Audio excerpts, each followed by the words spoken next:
Alam nyo ba na sa usaping breakup, sa usaping hiwalayan, napakasakit yan sa mga lalaki at ganun din sa mga babae. Pero, hello guys, so ang topic natin for today, sino ba ang mas nasasaktan sa isang paghihiwalay, sa isang breakup, sa isang relasyon? Lalaki ba or babae? So, kung interesado kang malaman ito, panoorin mo ang video na ito. So, without further ado,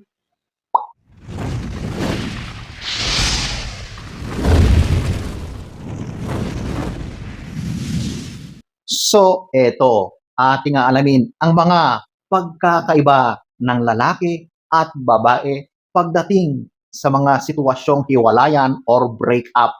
Number 3, ito yung recovery time. Nako, so eto na. Dito na natin makikita kung sino talaga yung mas nasasaktan, kung sino yung mas mahaba ang pagdurusa pagdating sa breakup. So dito sa recovery time, unahin ulit natin yung mga babae. Upon breakup, ang mga babae talagang makikita mo na lugmok agad yan. Umiiyak na yan. Talagang magang-maga na yung mata niya sa kaiyak. Ilang araw mo yan na makikita na nagmumukmok doon sa kanyang kwarto, umiiyak, hindi lumalabas. Ilang araw, isang linggo, 2 linggo, ganyan. Depende sa kung paano i-handle ng individual na yan yung pain na nararamdaman niya. So iba-iba pa rin bawat individual. Pero majority ay ganito ang nangyayari. So ang babae talagang at once, talagang makikita mo na talagang sobrang affected yan.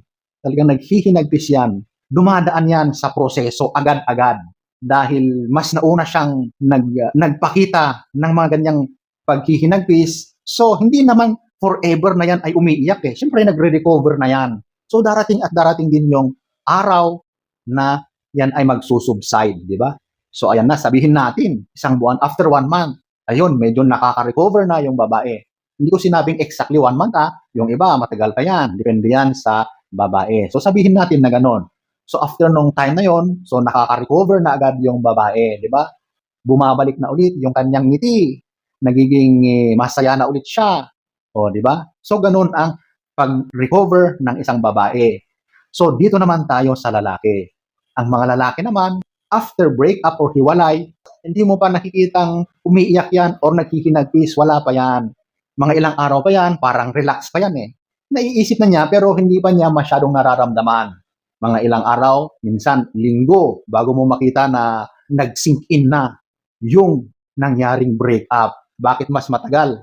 Kasi iba rin ang nangyayari sa lalaki. So, ganun ang lalaki. So, kapag magtaka ka, bakit yung babae ay sobrang iyak na iyak, samantalang yung lalaki ay nakikita mo na pakuyak-kuyakoy pa lang doon, patambay-tambay, kasama ang mga tropa, ganun ang lalaki. Pero, kapag dumating na yung point na talagang nag-sink in na sa kanya, na wala na pala, break na talaga, ayon na doon na mag-uumpisa yung kanyang kalbaryo. So, kapag yung babae na ay naka-recover na, nag-uumpisang mag-recover, yung lalaki ay doon pa lang siya mag-uumpisang magmukmok, umiyak, maghinagpis, di ba? Ganon ang mga lalaki. Kaya ang mga lalaki din, ayon sa mga pag-aaral, mas matindi ang sakit na nararamdaman ng lalaki sa ganyang sitwasyon. Ayun nga lang, mas matagal silang magpakita ng signs na sila ay nasasaktan na kasi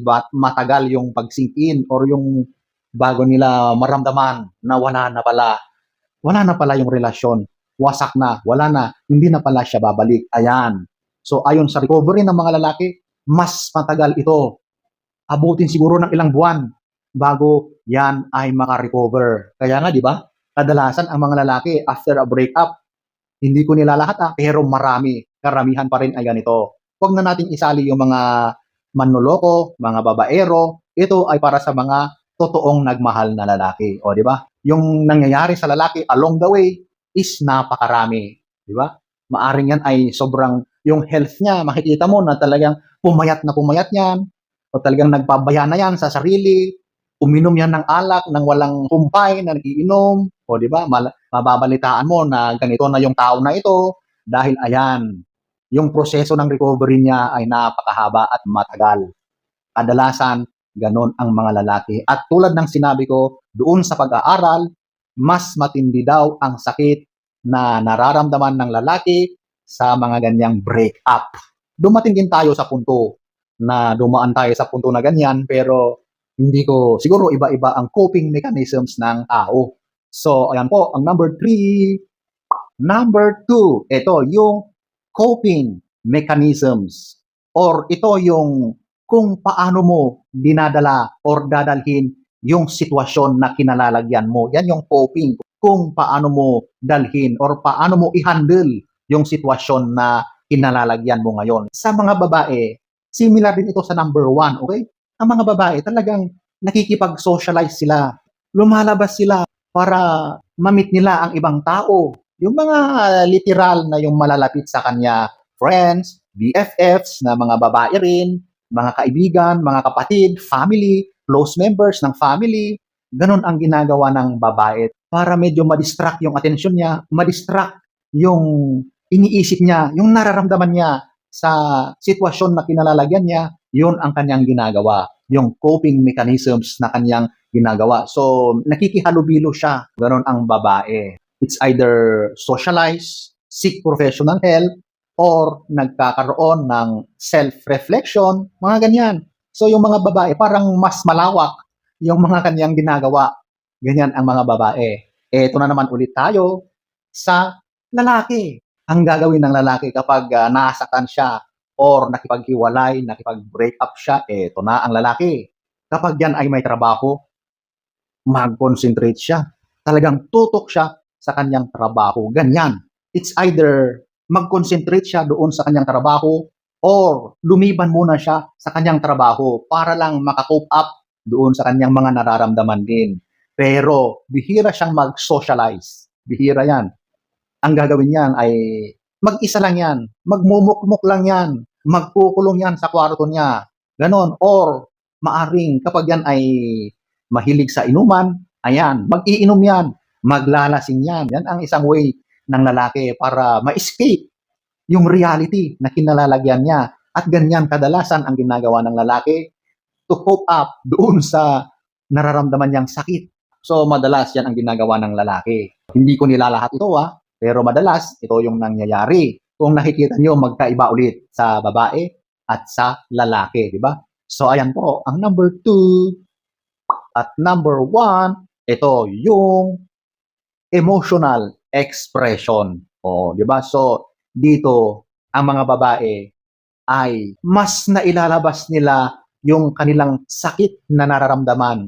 Yung paghihinagpis nila ay mas nailalabas nila sa kanilang mga kaibigan, sa kanilang family, sa kanyang mga kapatid. Basta yung mga taong malapit sa kanya, na ilalabas niya yung kanyang sama ng loob, yung kanyang nararamdamang sakit. Ganun ang mga babae. Kasi ang mga babae, naturally, ay talagang expressive sila sa kanilang mga nararamdaman. Kaya kapag humantong na sa mga ganyang hindi magandang resulta ng isang relasyon, ayan ang ginagawa nila. Yung pagbabahagi ng kanilang breakup, ng kanilang paghihiwalay, na ilalabas nila sa ibang mga tao. Humihingi sila ng payo. Nagkakaroon sila ng comfort. At least, meron silang mga taong nasasandalan sa mga ganyang mga pagkakataon. Ganyan ang mga babae. Mas madali silang makahanap ng karamay pagdating sa ganyang mga sitwasyon na talagang masakit talaga, di ba? So ayan, sa mga babae. Eto, alamin din natin sa mga lalaki. So, ang lalaki, kapag sa ganyang sitwasyon, kadalasan ay nananahimik lang yan. Hindi siya nagsasalita. Talagang sinasarili lang niya kung ano yung mga nangyari sa kanya, yung love life niya, yung hiwalayan. Wala. Kaya ang mga lalaki, madalas makikita mo lang yan, hindi yan pupunta sa kanyang family. Hindi yan magsasabi doon. Sa kanyang tropa, hindi rin. Unless talagang mayroon siyang trusted na kaibigan. Maari pa na doon siya magsasabi. Pero sa mga tropa niya, sa mga kaibigan niya, hindi yan. Baka pag sinabi pa niya yan, baka kakantyawan pa siya, 'di ba? Alam mo naman yung style ng mga lalaki 'pag ganyan, eh, medyo may mga pagka-bully, 'di ba? Gano'n. So, kapag sa mga ganyang sitwasyon, sinasarili na lang ng lalaki yung sakit na nararamdaman niya. At naturally, ang mga lalaki rin ay talagang hindi talaga expressive sa kanilang mga emotions. Kaya 'di ba, ang mga lalaki kahit sumasabog na yung sakit na nararamdaman nila, wala, sinasarili lang 'yan. Nasa loob lang yung sakit kahit sabog na 'yan. Kaya minsan 'di ba, nagkakaroon 'yan ng masamang epekto sa kanilang kalusugan. Yung mga bigla na lang inaatake, nagkakaroon ng heart attack dahil sa mga ganyang pagpipigil ng malalakas na emotions. Ganyan naman sa mga lalaki.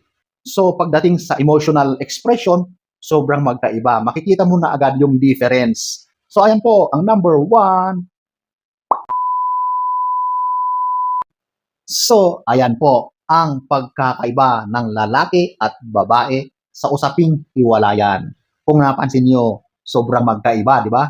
So, sana ay nagustuhan nyo ang ating topic for today. Next story time. Don't forget to subscribe.